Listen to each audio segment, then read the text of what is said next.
As trombetas do Apocalipse são um dos sinais do fim dos tempos, descritos no livro de Apocalipse do Novo Testamento.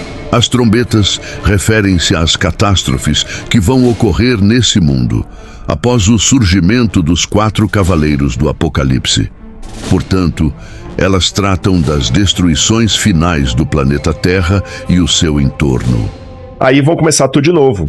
Vem agora as 7 trombetas. Gostaria de convidar você a ficar conosco até o final, para juntos deslumbrarmos deste assunto tão pouco compreendido da Bíblia Sagrada, as 7 trombetas do Apocalipse, por Rodrigo Silva.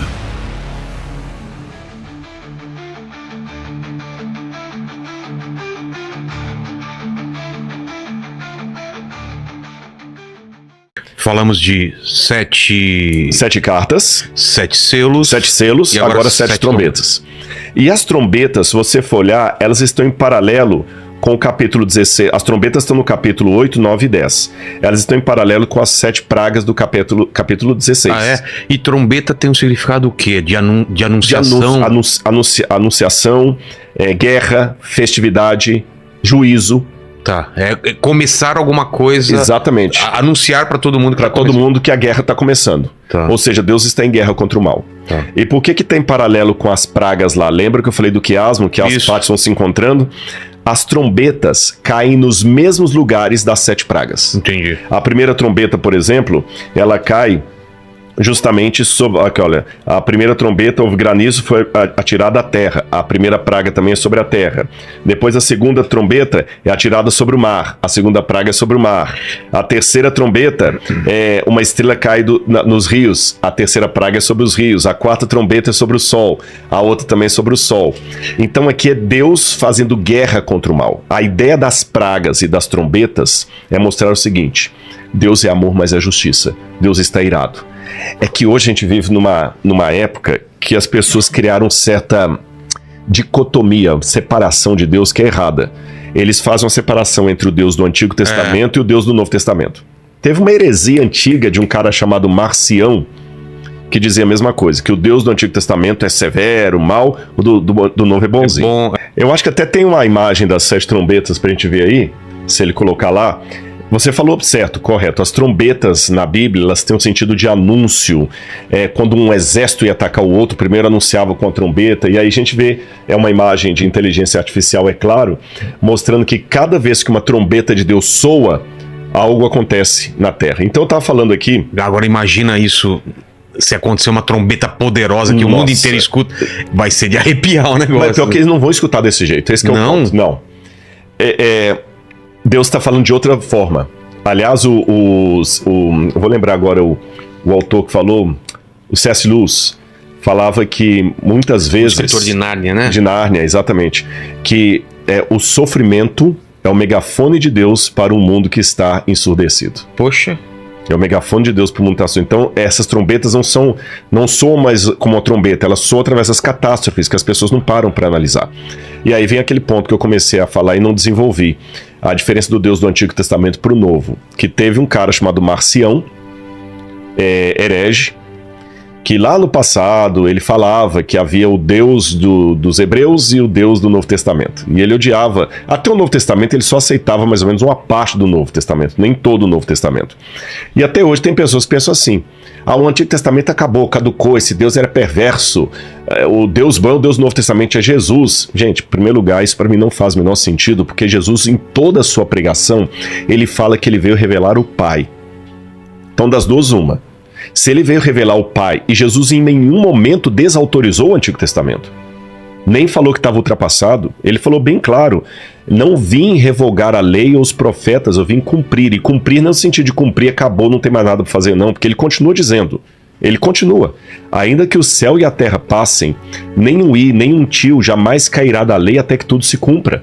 Aquele que menosprezar o menor dos mandamentos e assim ensinar os homens será considerado mínimo no reino dos céus. Aquele, porém, que os ensinar e guardar será considerado grande no reino dos céus. Então, qualquer pregação eu falo isso com muita convicção, que tente anular o Antigo Testamento, que fala que ele é ridículo, que é uma revelação estúpida, que já está ultrapassada, caduca, ele não está entendendo o que Jesus falou em Mateus 5,17, que Jesus deixou bem claro, eu não vim anular essa lei. Ele veio cumprir, mas cumprir, repito, não é no sentido que agora que cumpriu, então agora pode fazer o que quiser, você entendeu? Não existe isso. É como se você falasse com o Noah assim, Noah, papai não está transgredindo as leis de trânsito, não. Ele veio para cumprir. Agora que papai cumpriu, você pode transgredir.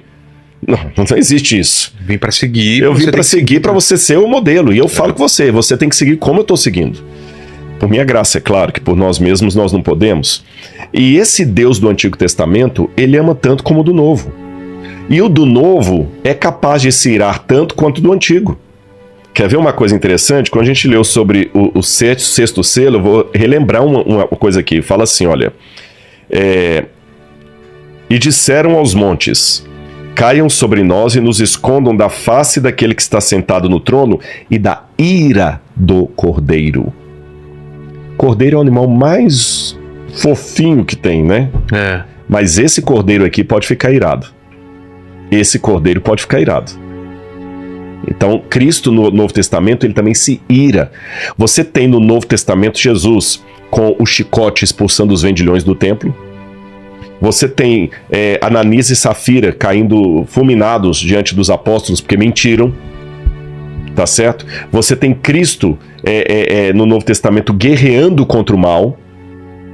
E você tem no Antigo Testamento Deus falando, com amor eterno eu amei você, por isso com benignidade eu atraí você.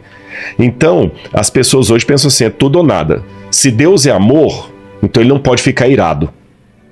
Deus não julga ninguém. Isso é mentira. Deus é amor. Deus é amor. Não, Deus é amor, mas ele também é justiça. Compreende a questão? Deus não vai levar ninguém para o céu na marra. Então, se a pessoa não quer, ela vai enfrentar o que é o não Deus. A partir disso, então, eu entendo que essas trombetas, elas são a maneira de Deus falar ao longo da história. Meu juízo está vindo. Meu juízo está vindo. Nesse sentido, é interessante que quando a gente vai para Mateus capítulo 24, que eu fiz menção aqui, onde Jesus também tem a profecia do que iria acontecer no fim do mundo, Mateus 24 diz assim, olha, eu vou ler para vocês. E aqui eu volto na primeira fala que nós tivemos no podcast de hoje. Mateus capítulo 24, versos 13 em diante. Jesus estava sentado no Monte das Oliveiras quando os discípulos se aproximaram dele e em particular lhe pediram, diga-nos quando essas coisas vão acontecer e que sinal haverá da tua vinda e do fim dos tempos. E Jesus respondeu, tenham cuidado para que ninguém os engane, porque virão muitos em meu nome dizendo, eu sou o Cristo, e enganarão a muitos. Vocês ouvirão falar de guerras e rumores de guerras. Fiquem atentos e não se assustem, porque é necessário que assim aconteça.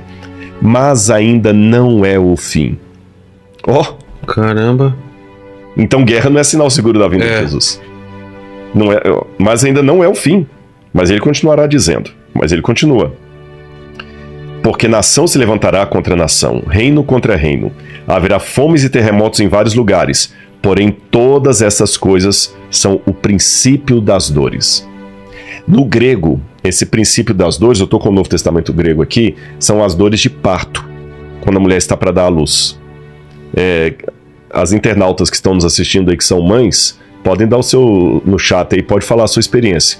Eu não sei como é que foi com a sua esposa, mas eu conheci mulheres que tiveram contração de parto. Entre a primeira contração e o nascimento do bebê, passaram 40 minutos. Houve mulheres que passaram 18 horas. Varia muito. Varia muito de mulher para mulher.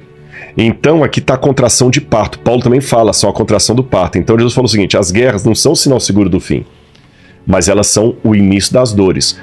Você que é pai, quando a mulher começa a ter a contração, o bebê pode nascer 1 hora depois ou 18 horas depois. Mas se você é um bom marido e precavido, você não paga para ver. É verdade, você já fica esperto. Na primeira contração, você já vai para o hospital. A mesma coisa com a história. Pode ser que essa guerra agora possa ser mais uma e ainda tem umas 50 anos de história pela frente. Mas como estamos na contração do parto, sem sensacionalismo, sem teoria da conspiração, vamos ficar ligados. Guerra e rumores de guerra. Exatamente. Aí depois disso, Jesus fala: nesse tempo, muitos hão de se escandalizar, trair e odiar uns aos outros. Olha a Odisseia aqui. Muitos falsos profetas se levantarão e enganarão a muitos. E falso profeta não é ateu não, tá? Falso profeta é quem está falsificando as coisas de Deus. E por se multiplicar a iniquidade, o amor se esfriará de quase todos. Aquele, porém, que ficar firme até o fim, este será salvo. E será pregado esse evangelho do reino a todo mundo, para testemunho a todas as nações. Então virá o fim. O que eu estou fazendo aqui? Eu tenho certeza que milhões de pessoas vão ser alcançadas com esses bate-papos aqui. Se somar todos os podcasts que a gente já fez e outros que vieram aqui, que você já trouxe aqui, o evangelho está espalhando. Então vai vir o fim. Tá certo? Só que as trombetas são aquele aviso. Olha, eu estou ouvindo, olha as contrações de parto, olha as contrações de parto. Quando as trombetas terminam, aí de novo a história zera. Olha o Apocalipse, sempre ele vai e zera, vai e zera. Eu acho que a metade do Apocalipse eu já consegui explicar. Eu prometi que ia explicar todos. Exato. Primeiro nós temos a igreja dividida em 7 períodos, as 7 cartas. Depois tem os 7 selos. E agora vem as 7 trombetas. Pá, pá, pá, pá, pá, pá, pá, pá. Jesus está voltando, a trombeta. Aquele chofar, que é aquela trombeta de chifre de carneiro, que anunciava. Você entendeu? Aí vem agora o centro do Apocalipse. Mostra o chofar aí. Tem um chofar aí? É com SH. É muito legal. Eles tocam lá eu pena que eu não sei tocar. Eu quero ainda treinar. Difícil. É difícil. Quem toca tem que fazer boca dura aqui, né? E eles tocam aqui do ladinho. Né? É muito, muito legal. Ele vai mostrar o som. E o som é tremendo aquilo ali. Dá pra escutar alto. É um som muito bonito. Aí, esse é um chofar. Esse é feito de chifre de antílope. Eles fazem às vezes de antílope, às vezes de carneiro. E o chifre, lógico, não era assim. É que ele vai esquentando o chifre, ele vai moldando, né? E as festas religiosas de Israel eram proclamadas, inclusive tinha a festa das trombetas. Então a volta de Jesus, a trombeta tinha um sinal assim, algo que realmente todo mundo vai tomar consciência disso.